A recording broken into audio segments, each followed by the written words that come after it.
امام حسین کی مظلومیت سنا کے لوگوں کو اس طرح کا کر دیا جاتا ہے، یہ انداز بتایا جاتا ہے کہ شاید واقعہ کربلا رونے دھونے کا نام ہے، حالانکہ بات یہ نہیں ہے۔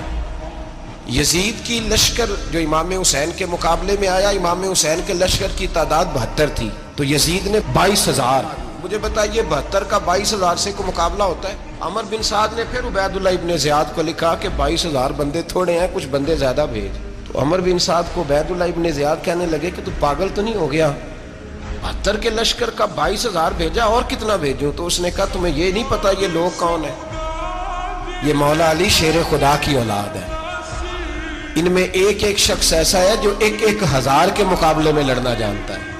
تو یہاں کمزوری دکھائی جاتی ہے، ہمارے بچے سمجھنے لگے ہیں کہ یہ شاید کوئی ایسی داستان ہے، اور اس طرح کا ماحول ٹی وی پہ میں دیکھ رہا تھا، اس طرح کا ماحول بنایا جاتا ہے جیسے کوئی خوف ہے، یعنی واقعہ کربلا کوئی ایسا واقعہ جسے دیکھ کے خوف طاری ہو جائے، بچے راتوں کو ڈریں، وہ اکیلے درخت دکھائے جا رہے ہیں اور تیر دکھائے جا رہے ہیں۔ او یار کیا قوم کی تربیت کر رہے ہیں؟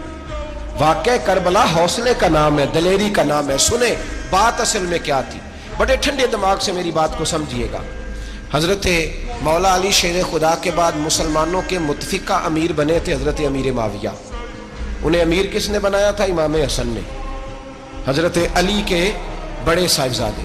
حضرت امام حسن نے ان سے صلح کی، انہیں خلافت دی، اور صحیح بخاری میں نبی پاک نے فرمایا تھا میرا بیٹا حسن سردار ہے، جب مسلمانوں کی جماعتوں میں لہو بہہ جائے گا تو حسن ان کی صلح کرا دے گا۔ وہ صلح امام حسن نے کرائی، جناب امیر معاویہ امیر بن گئے۔ حضرت امیر معاویہ رضی اللہ تعالیٰ عنہ بڑا پیار کرتے تھے نبی پاک سے، بڑا احترام کرتے تھے حضور کے خاندان کا۔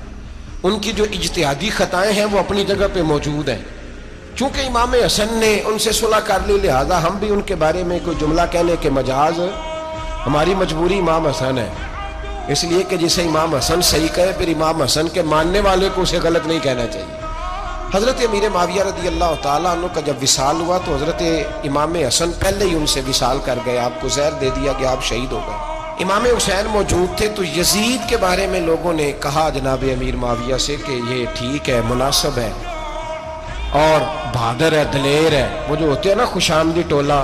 تو حضرت امیر معاویہ کے گرد بھی کچھ ایسے لوگ تھے، انہوں نے آپ سے کہا کہ یزید کو نامزد کر دیں، تو آپ نے یزید کو بلایا، حوالہ مجھ سے دیکھ لیجئے گا، بلا کے فرمایا کہ 3 بندوں کے سامنے اپنی خلافت پیش کرنا، اگر وہ تجھے مان جائیں تو امیر بن جانا، نہ مانے تو چپ کر کے گھر بیٹھ جانا۔ وہ 3 بندے کون ہیں؟ جناب عبداللہ ابن عباس، حضرت عبداللہ بن زبیر، اور امام حسین رضی اللہ تعالیٰ عنہ۔ یہ وصیت فرمائی جناب امیر معاویہ۔ حضرت امام حسین کی وہ شخصیت تھی کہ مشکات میں حدیث ہے، نبی پاک صلی اللہ تعالیٰ علیہ وسلم کی چچی جناب ام فضل صبح صبح گھبرائی حضور کی بارگاہ میں آئیں، عرض کی یا رسول اللہ صلی اللہ علیہ وسلم آج میں نے عجیب خواب دیکھا ہے، میں ڈر گئی ہوں۔ حضور نے فرمایا چچی کیا دیکھا؟ عرض کی حضور میں نے دیکھا ہے کہ آپ کے وجود کا گوشت کا ایک ٹکڑا کٹ کے میری جھولی میں آ گیا۔ حضور یہ کیا ہے؟ تو محبوب خواب سن کے مسکرائے، فرمایا چچی یہ پریشانی والا خواب نہیں، یہ تو خوشی والا خواب ہے، اللہ فاطمہ کو بیٹا عطا کرے گا اور وہ تیری گود میں کھیلا کرے گا، چونکہ وہ میرے وجود کا ٹکڑا ہوگا لہذا خواب تجھے یہ آئی ہے۔ تو امام حسین پیدا ہوئے، امام حسن کی عمر ابھی 11 مہینے تھی، تو نبی پاک نے امام حسین کو جناب ام فضل اپنی چچی کی گود میں دے دیا کہ فاطمہ کے لیے دونوں بچے سنبھالنا مشکل ہوگا۔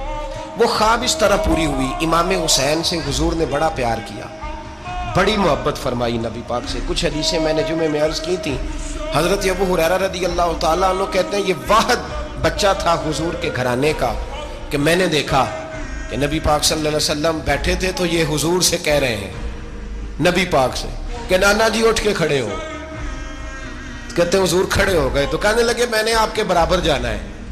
بچے جو مرضی ضد کر لیتے ہیں نا، قد چھوٹا تھا، عمر 7.5 سال تھی، کہنے لگے نانا میں نے برابر جانا ہے۔ تو نبی پاک صلی اللہ علیہ وسلم نے ہاتھ پکڑ لیے، فرمایا چل پھر ہو جا برابر۔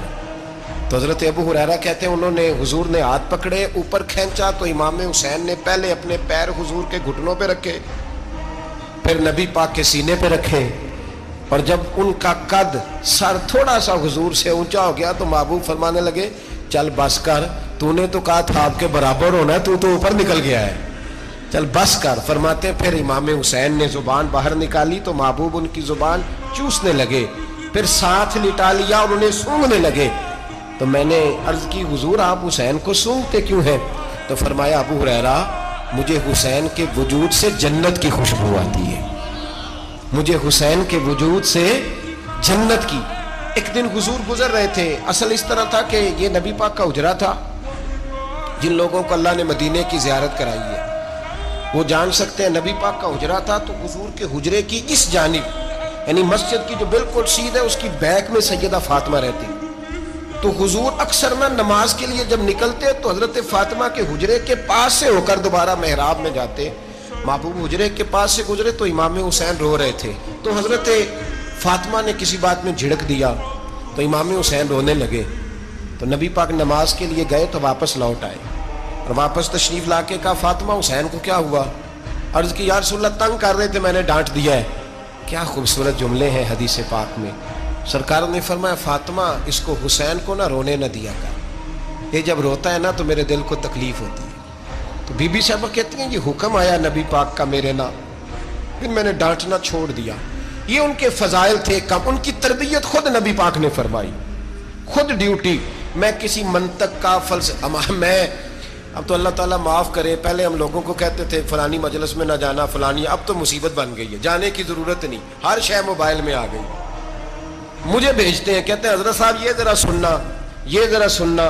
کل کراچی سے کچھ مہمان آ گئے اور بچوں نے وہ کلپ سنبھال کے یہ مولوی دیکھو کیا کہتا ہے. اب آیتیں پڑھی جا رہی ہیں قرآن پاک کی، اتنا ٹکڑا یہاں سے لیتے ہیں اتنا ٹکڑا یہاں سے لیتے ہیں اور ملا کے پتہ نہیں کون سا مکسچر بنا رہے ہیں. کسی آیت کا ترجمہ نہیں، کوئی واضح حدیث نہیں. ایسے ہوا ہوگا پھر اس کو اس سے جوڑ لیں تو کیا بنتا ہے، اتنی جمع کر لیں. یہ کون سا دین ہے جو توڑ مروڑ کے بیان کر رہے ہیں؟